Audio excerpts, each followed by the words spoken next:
नमस्कार. आजच्या या पत्रकार परिषदेत सर्व पत्रकार बंधूंचं हार्दिक स्वागत. 12 मे रोजी मी प्रभारी नगराध्यक्षपदाचा पदभार स्वीकारला, पण त्यानंतर विधान परिषदेची आचारसंहिता लागल्यामुळे 18 मे ते 22 जूनपर्यंत मी शहराचे विकास कामं मंजूर करू शकली नाही.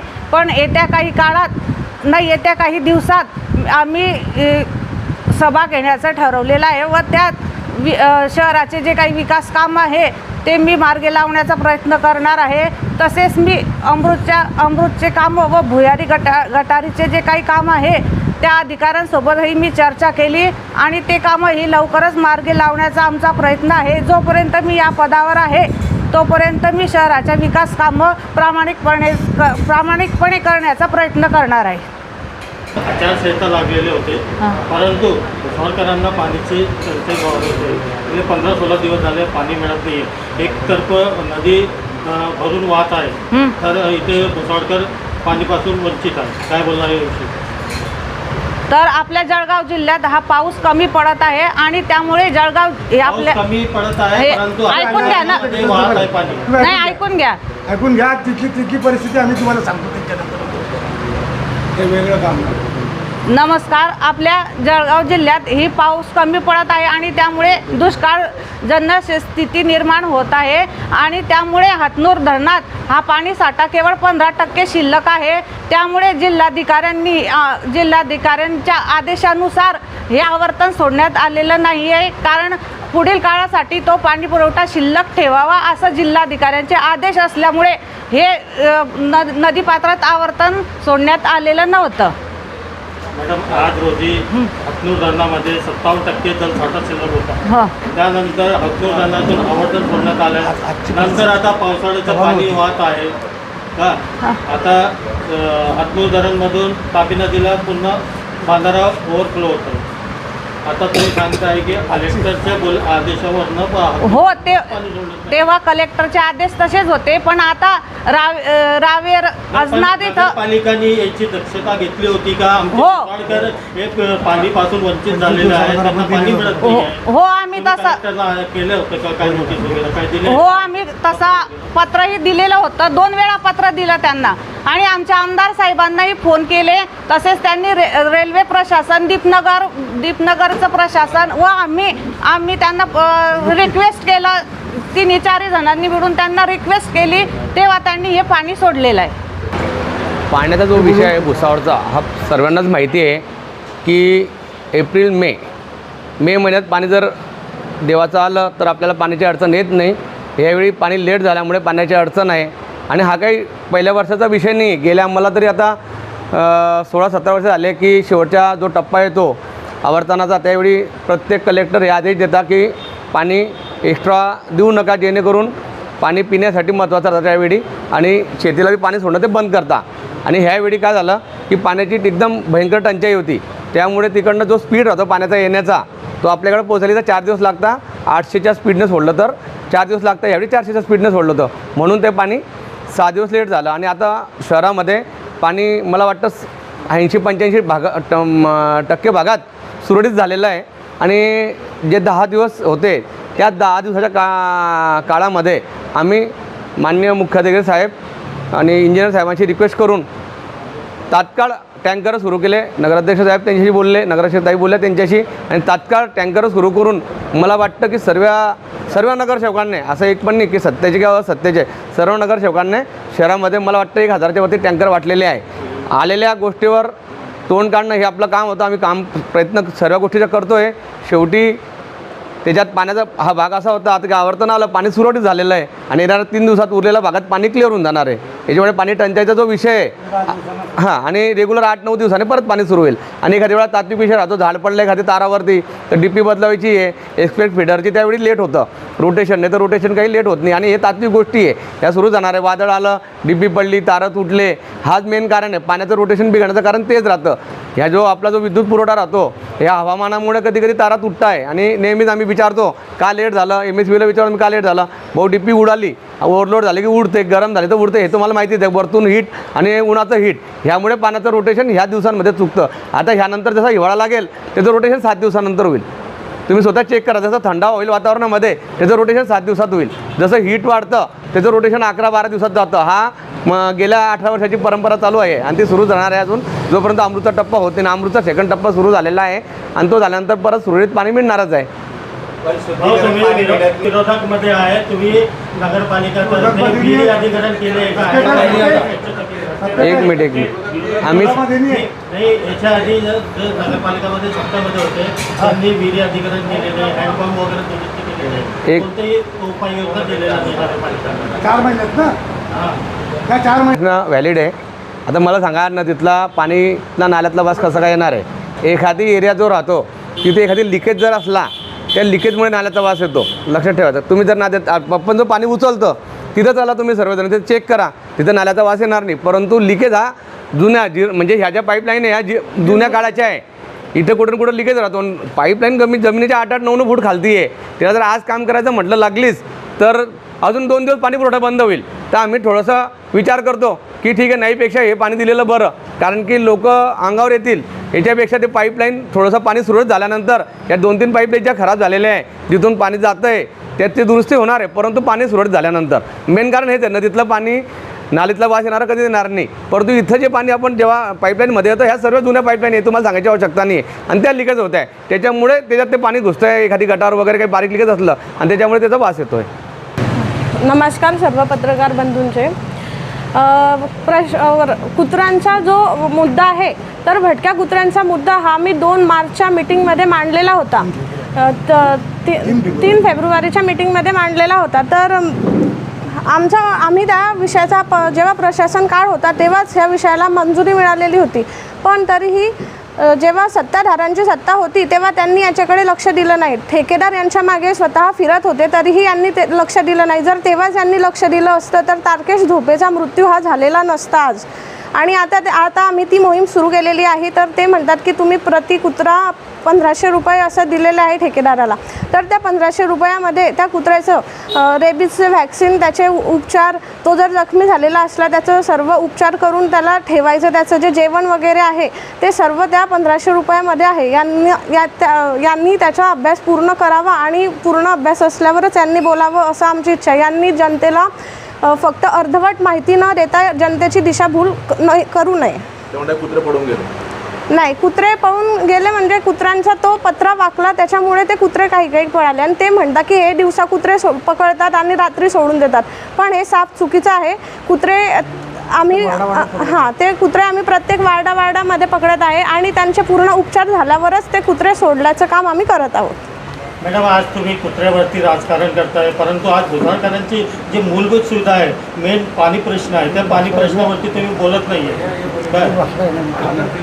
तुम्ही दिले जे मुद्दे दिले ते केव्हा जीव गेलेला आहे, कारण की नगरपालिका काय करत होते? आम्ही तेच सांगायचा प्रयत्न करतो ते ना. सांगलं जेव्हा सत्ताधारी सत्तेत होते तेव्हा त्यांनी ह्याच्यावर विचार केला नाही. ठेकेदार त्यांच्या मागे फिरत होते तरीही त्यांनी ठेकेदाराला काहीही प्रक्रिया दिलं नाही. नोटीस दिला होता का?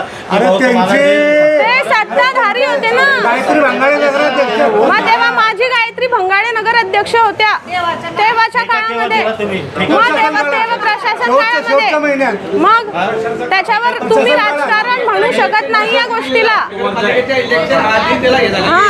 बरोबर आहे. त्याच्यानंतर सत्ता कोणाची आली 4 महिने, मग तेव्हा ऐकू द्या. त्याच्यानंतर तो परभणीचा जो ठेकेदार आहे प्रधान, तो नगराध्यक्ष गायत्री भंगाळे आणि संतोष चौधरी यांच्या पाठीची नियमित आला. तो त्याच्याशी बोला तुम्ही, प्रधानचा नंबर देतो. तो नियमित आला, परंतु त्याला कुठलाही प्रतिसाद दिला गेला नाही. त्यांनी तेव्हा जर प्रतिसाद दिला गेला असता तर कदाचित तारकेश झोपेचा मृत्यू झाला नसता. तारकेश झोपेच्या मृत्यूला कारणीभूत सत्ताधारी आहे तेव्हाचे घराबसलांचे. मनुष्यवधाचा गुन्हा नगरपालिकेच्या माध्यमातून त्यांच्यावर दाखल झाला पाहिजे होता. हे राजकारण केलं त्यांनी. आम्ही तर आल्यानंतर आम्ही तर त्याला स्वतः ठेकेदाराला बोलवलं. आम्ही विनंती केल्या, तो भुसावळला यायला तयार नव्हता. तो एवढा घाबरलेला होता. त्याला तो नगरपालिकेकडनं 2 लाख रुपये ॲडव्हान्स मागत होता, परंतु नगरपालिका अशी ॲडव्हान्स देण्याची कोणतीच प्रथा नाही आहे. ऐकून तर घ्या, कोणतीच प्रथा नाही आहे. त्यामुळे त्याला मदत म्हणून आणि गावातलं काम होणं गरजेचं असल्यामुळे गावातल्या लोकांची ओरड पाहता आम्ही स्वतःच्या खिशातच त्याला 1 लाख रुपये 1 लाख रुपये दिले. तेव्हा त्याने काम सुरू केलेलं आहे. नगरपालिकेनं अजून 1 रुपया सुद्धा त्याला दिलेला नाही आहे. आणि 1650 रुपयाचं एक निविदा आहे. हीच निविदा ऑर्डनन्स फॅक्टरी दीपनगरमध्ये 3500 रुपयाची आहे, परंतु नगरपालिका 1650 रुपये देते, तेही अजूनपर्यंत दिलेले नाही. ह्या 1650 रुपयामध्ये कुत्रे पकडणे, त्याला 2 दिवस ठेवणे, त्याचं निर्विजीकरण करणे, त्याला देखरेखीखाली ठेवणं, त्याला लसीकरण करणे आणि त्याच्यानंतर त्याला पुन्हा सोडणं, अशी एवढी मोठी प्रक्रिया आहे. जर कोणाला असं वाटत असेल की 1650 रुपयामध्ये काहीतरी गोड बंगाल आहे, तर वरून 100 रुपये आम्ही बक्षीस देऊ, त्यांनी ते निविदा घ्यावी. संतोष चौधरींनी निविदा घ्यावी, त्यांना प्रत्येक कुत्र्याच्या मागे 100 रुपये बक्षीस आम्ही देऊ वेगळं. नगरपालिकेकडनं 1650 आणि वहीच आमच्याकडे 100, 1750 रुपये देऊ आम्ही त्यांना. त्यांनी तो आरोप केलेला आहे की ते कुत्रं परत ते सांगतात. आता काय आहे,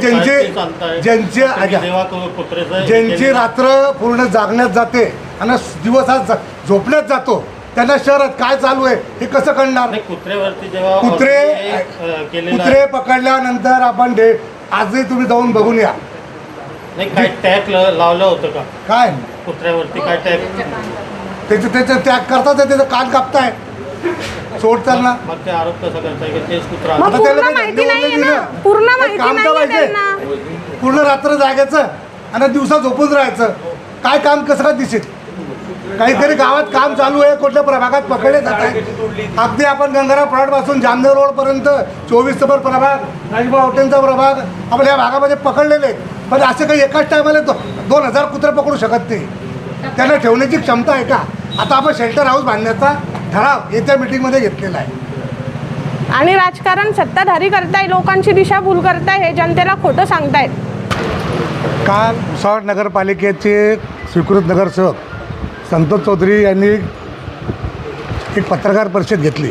खरं म्हटलं म्हणजे 15-20 दिवस झाले हे शहर पत्रकार परिषदेपासून मुक्त होतं आणि आम्हालाही असं वाटत होतं की कुठेतरी शांतता पाहिजे, शांतता झाली पाहिजे, नागरिकांची ती इच्छा होती.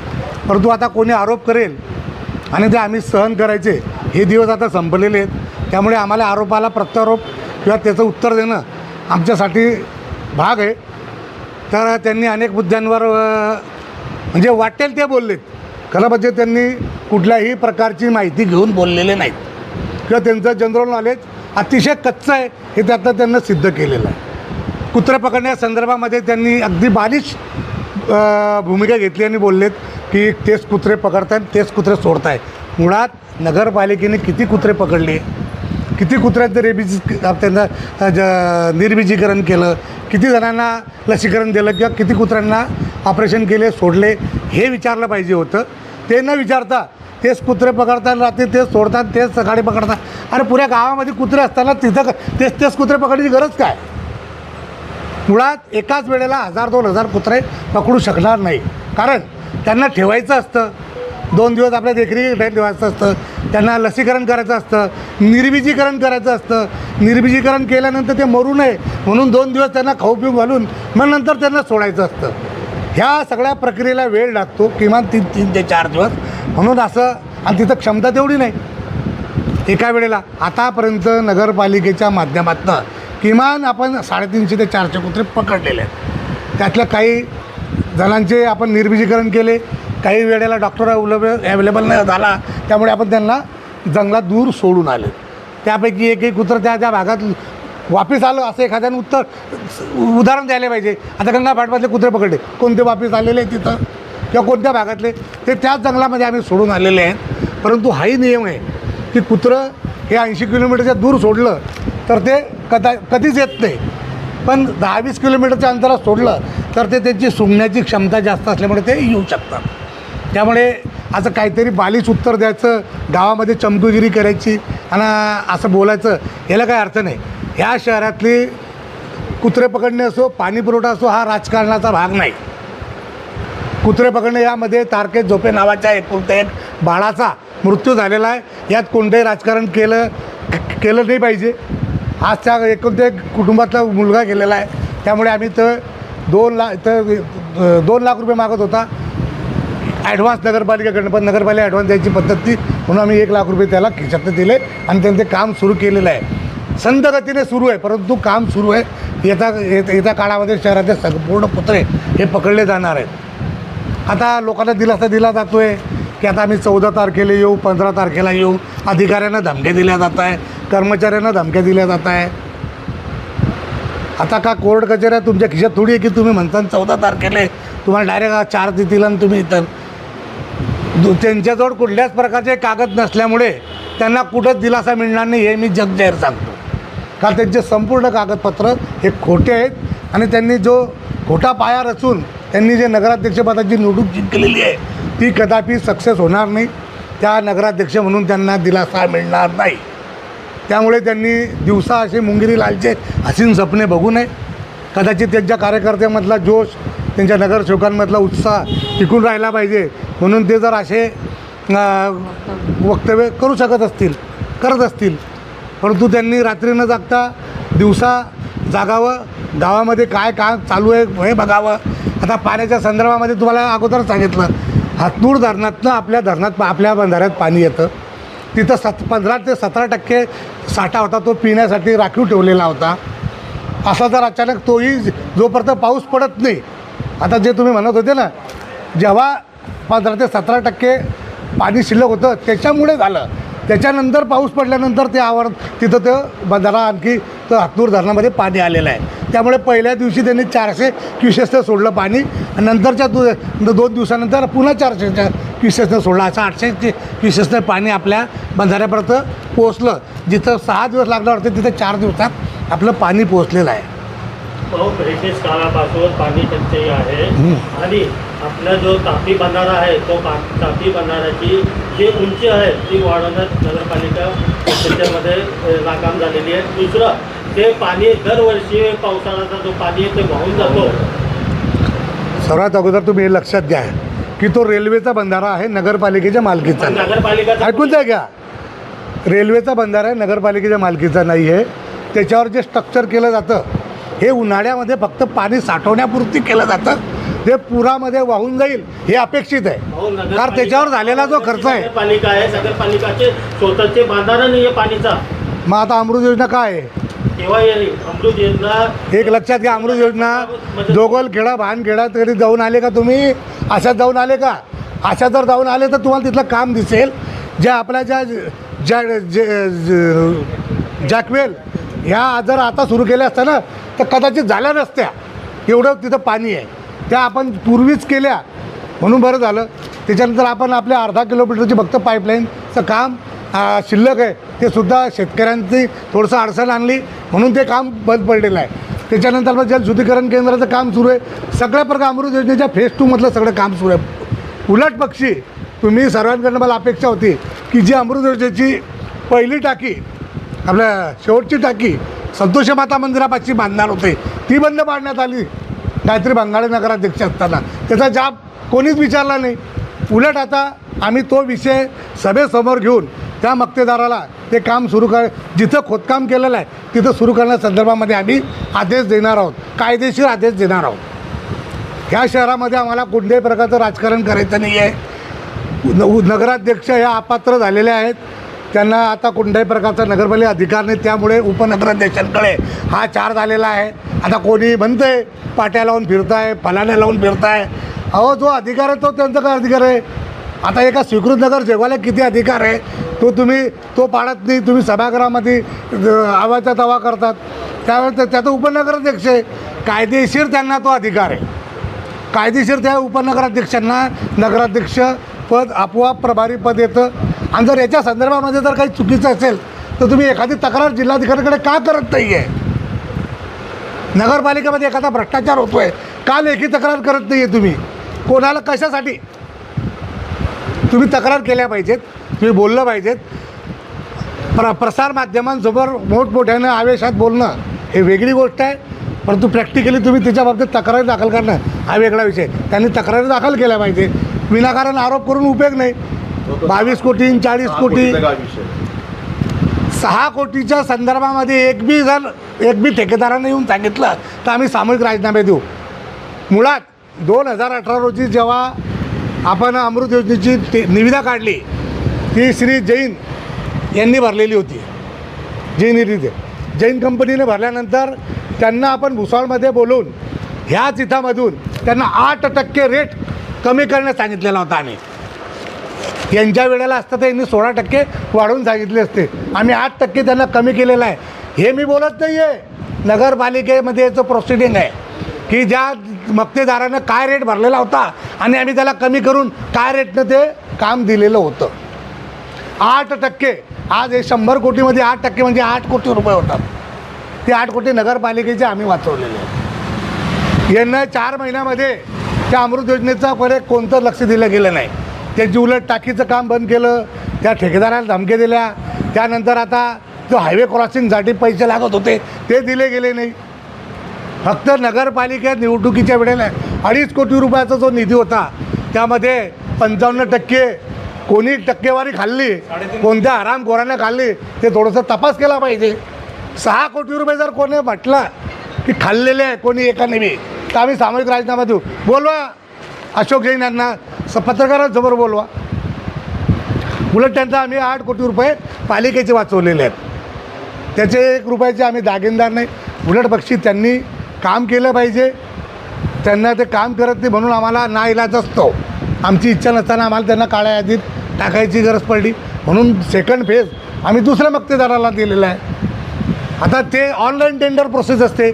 महाराष्ट्रातला आणि देशातला आणि विदेशातला कोणताही माणूस हे ऑनलाईन टेंडर भरू शकता. हे जे आज रोजी आरोप करताय ते सुद्धा हे टेंडर भरू शकले असते. कोणी मना केलं होतं? त्यामुळे ज्यांनी बघता घेतला असेल, टेंडर घेतलं असेल त्या मक्तेदाराची किंवा त्या टेंडर घेणाऱ्याशी आमचं काही घेणं नाही आहे. आमचं साधं काम आहे.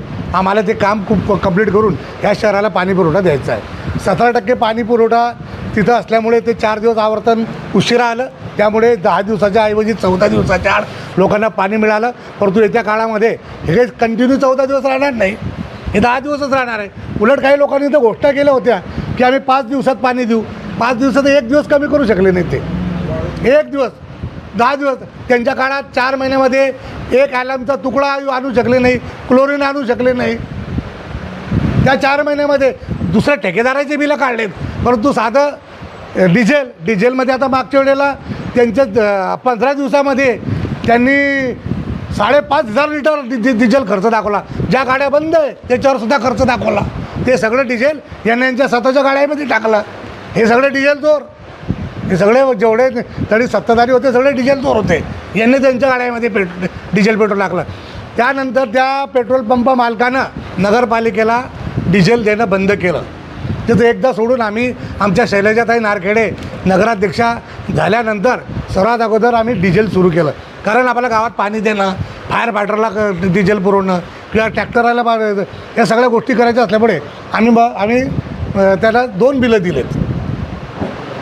कारण आम्हाला सुरू करत यांची ऐपत नव्हती किंवा यांची लायकी नव्हती को तो त्यांना नंतर देत नव्हता. गावामध्ये कचऱ्याचे ढेर पडलेले होते. आम्ही मक्तेदाराला विनंती केली, त्यांनी पुन्हा ते काम सुरू केलं. म्हणून गावातले आज कचराकाळी साफसफाई होते, घंटागाड्या जात आहेत. काही ठिकाणी असेलही तर ती वारंवार निरंतर चालणारी प्रक्रिया आहे. आम्ही खडका रोड भागामध्ये जो मोठा नाला आहे तो सफा आमच्या नगरपालिकेच्या SCBनं सफा केला. यांनी 4 महिन्यामध्ये कोणतं ठोस काम केलं एखादं उदाहरण द्यावं. ते म्हणतात काम करू दिलं नाही. काम करू दिलं नाही म्हणजे त्यांचे का हात पकडून ठेवलेले होते आम्ही. नगराध्यक्षांना स्वतःचा अधिकार असतो. आमच्या नगराध्यक्षांनी 58(2) कलमचा अधिकार घेऊन अनेक विषयांना आम्ही मंजुरी दिली. संतोष चौधरींनी एक आरोप केला आहे की भाजपचे जे नगरसेवक आहेत त्यांच्या वार्डात मध्ये ते 4-4 दिवसाने पाणी सोडतात. याच्यावर आपण काय बोलतो? मी स्वतः नगरसेवक आहे आणि गटनेता आहे.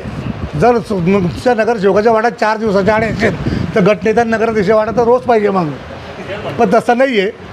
10 दिवसाआडेच पाणी आहे यांच्या वाड्यात. 8 दिवसांनी येतं. नाही, उशिरा याच्यासाठी येतं म्हणे पाणी की त्यांच्या वार्डात 4-4 दिवसांनी पाणी सोडून देतात. संपूर्ण शहरामध्ये 10 दिवसाच्या आड पाणी दिलं जात आहे. 10 दिवसाच्या आड 9 दिवसाच्या आड सुद्धा दिलं जात नाही आहे. आता काही बोलायला मुद्दा नसला की आता कसं आहे, जीभ आहे तिला काही पैसे लागत नाही बोलायले. त्याच्यावर जर सरकारनं टॅक्स ठेवला असता तर कदाचित लोक कमी बोलले असते. आम्ही सर्वसाधारण सभासाठी आमची पूर्ण तयारी झालेली आहे. सगळे विषय कंप्लीट होऊन आमचा अजेंडा तयार आहे, त्याच्यावरचं टिपण तयार आहे, मुख्याधिकाऱ्याचं म्हणणं तयार आहे. आम्ही सगळ्या प्रकारचे प्रोसेस कंप्लीट करून आता आमची सोमवारच्या दिवशी आमची तारीख घोषित होईल. कारण मध्यंतरी आता आपले मुख्याधिकारी दांडे साहेब हे त्यांच्या खाजगी कामासाठी, त्यांच्या कौटुंबिक कामासाठी सुट्टीवर गेलेले असल्यामुळे ते सोमवारी रुजू होतील. त्यानंतर बैठक निघेल आणि आम्ही सर्वसाधारण सभा काढणार आहोत आणि ती सर्वसाधारण सभा आम्ही संपूर्ण शहराला लाईव्ह दाखवणार आहोत तुमच्या सर्वांच्या माध्यमातून. साधारण सभामध्ये पत्रकारांना उपस्थित राहणार. आम्ही तुम्हाला विनंतीपत्र देणार आहोत स्वतःहून. आम्ही तुम्हाला स्वतःहून विनंतीपत्र देणार आहोत की आपण त्या सर्वसाधारण सभेमध्ये हजर राहावे. खरं म्हटलं म्हणजे नगरपालिकेच्या सर्वसाधारण सभेचे प्रोसिडिंग पीठासीन अधिकारी हे नगराध्यक्ष असतात. नगराध्यक्षांनी जर ठरवलं तर बसा, नगराध्यक्ष नाही म्हटलं तर बसू नका. मागच्या वेळेला गायत्री बंगाळेंनी आमच्या समोर अधिकाऱ्यांना सांगितलं की सगळ्या पत्रकारांना बाहेर घालवा. त्यांना ती सभा तहकूब दादल्या करून गोंधळ करून तहकूब करायची होती आणि हे तुमच्या लक्षात येऊ नये म्हणून त्यांनी तुम्हाला बाहेर केलं. तो खऱ्या म्हणजे हा अपमान होता की आपल्या विधानसभेचं कामकाज लाईव्ह दिसू शकतं आणि एक नगरपालिकेच्या सर्वसाधारण सभेचं चित्रण लोकांनी बघू नये हा कुठला अट्टहास आहे. परंतु त्यांना ती मिटिंग घ्यायची नव्हती. त्यांना त्या सर्व समजत होतं ते सभा तहकूब होणार होती, त्यांना स्वतःच तहकूब करायची होती. त्यांनी 2 फेब्रुवारी 3 फेब्रुवारी रोजी जी मिटिंग घेतली त्यातले 76 विषय आम्ही सर्वांनी मंजूर केलेले होते. त्यातल्या कुठल्याही विषयाचं त्यांनी त्या 4 महिन्यात निविदा काढली एखादी सांगा. ते बोलले आमचे ह्या जे काढले होते त्याच्यामध्ये आम्हाला त्यांनी काम करू दिलेले. जे विषय मंजूर झालेले होते ते विषयाचं त्यांनी काय केलं. आरोप और लगाया आप पर कि बीजेपी पक्ष के पास नगर पालिका में पैसा नहीं है. ये जनता में चर्चा चल रही है. क्या पैसा नहीं है? काम विकास मुळात नगरपालिकेचं वसुलीची टक्केवारी कमी आहे याच्यात कुठं शंका नाही आहे. ही टक्केवारी काय आता या महिन्याभरात कमी झाली का? उलट पक्षी आमच्या नगराध्यक्षांनी आपल्या जेवढी वसुली कारकून असतील अधिकारी असतील यांची बैठक घेऊन परवासुद्धा घेतली. बैठक घेऊन त्यांना वसुली करा हे सांगितलेलं आहे. त्यांना एकाच वेळेला BLOचं सुद्धा काम आहे, एकाच वेळेला वसुलीचं सुद्धा काम आहे, SIR सुद्धा सुरू आता झालेलं आहे, ते जनगणनेचं कामसुद्धा सुरू झालं आहे. हे सगळं निपटून त्यांना हे करायचं आहे. परंतु तरी मागच्या 4 महिन्याचा आणि ह्या 1 महिन्याचा तुम्ही जर रेशो बघितला तर ह्या 1 महिन्यामध्ये किती वसुली आली आणि मागच्या 4 महिन्यामध्ये 5 महिन्यात किती वसुली होती याचा तुम्ही तफावत पाहू शकता. आम्ही वसुली आणली. अखेर नगरपालिकेच्या पाणीपुरवठा खात्यातली एक किती याची होती ती मोटर ती सुधारली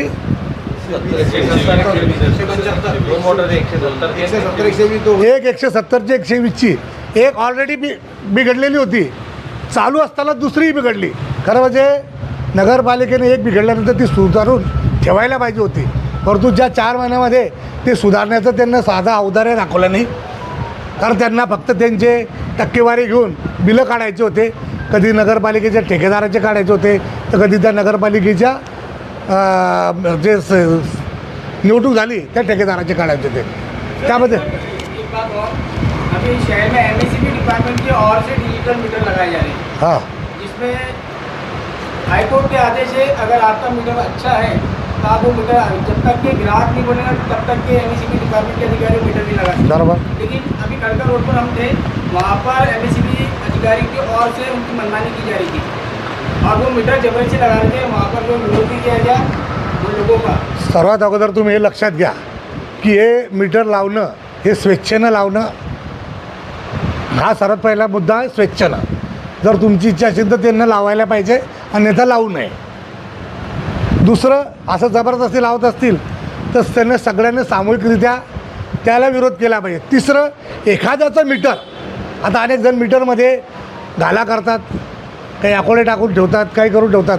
अशांवर त्यांना कारवाई केली पाहिजे ह्या मताचे आम्ही सुद्धा आहोत की जे वीज चोरी करत असतील त्यांच्यावर आळा आला पाहिजे. परंतु अशा प्रकारे त्यांनी जबरदस्ती लावू नये. जर कोणी जबरदस्ती लावत असेल आणि तिथं जर तुम्हाला असं वाटतं की आम्ही बोललं पाहिजे तर आम्हाला कळवा, आम्ही तिथं येऊ. जिथे लावलं त्यांचं काय. आता लोक जर विरोध करत नसतील आणि स्वतःच्या घरात लावून घेत असतील तर मग त्याच्यात त्याला आपण काय करू शकणार आहे. आता एकदाचं तुमच्या घरात मीटर लावून टाकलेलं आहे त्याला आम्ही काय करणार. मुख्य प्रश्न पाणी हा खूप ज्वलनशील झालेला आहे तर त्याला भुसावळकरांना कोणत्या तारखेला पूर्ण सुरळीत होईल असं पूर्ण माहिती द्या. मुळात मी अगोदरच पिंटू भाऊ कोठारीने सांगितलं की 4 दिवस आवर्तन लेट झाल्यामुळे हे लेट झालेलं आहे. परंतु त्यासोबत हे सुद्धा लक्षात घ्या की आता सगळे पावसाळ्याचे दिवस आहे. पावसाळ्यामध्ये वीज जाण्याचे प्रमाण जास्त असतं, अपघात होण्याचे प्रमाण जास्त असतं. कुठं खंबा पडतो आहे, कुठं तार तुटते आहे, कुठं लाईट जाते. अनेक वेळा फुल पाणी पडलं तेव्हासुद्धा बंद होतं किंवा वारा वादळ आलं तरी लाईट बंद होते. हा जो भाग आहे, आता मागे 3 दिवसामध्ये 40 तास आपली लाईट गेलेली होती. मग हे जसं रेल्वेचं जसं प्रमाण त्याचं टाईम टेबल बारगडतं तसं आपलं आहे. पाण्याचं जर समजा तुम्हाला सांगितलं की दुपारी 12 वाजता तुमच्याकडे पाणी येईल आणि उद्या 12, 11, 11:30 एखादी घटना घडते आहे आणि 3 तास लाईट जाते, तुमच्याकडे पाणी केव्हा येईल? 4 वाजता येईल किंवा 3 वाजता येईल किंवा 2 वाजता येईल. तर अशा प्रकारे हे नियोजन करताना आपण किती दावे केले तरी परिस्थितीजन्य निर्णय काय घेता येईल तसा घ्यावा लागतो. तिथं काय चालू आहे, आता एखादी घटना घडते, आता मध्यंतरी आपली डी पी खराब झाल्यानंतर दुसरी डी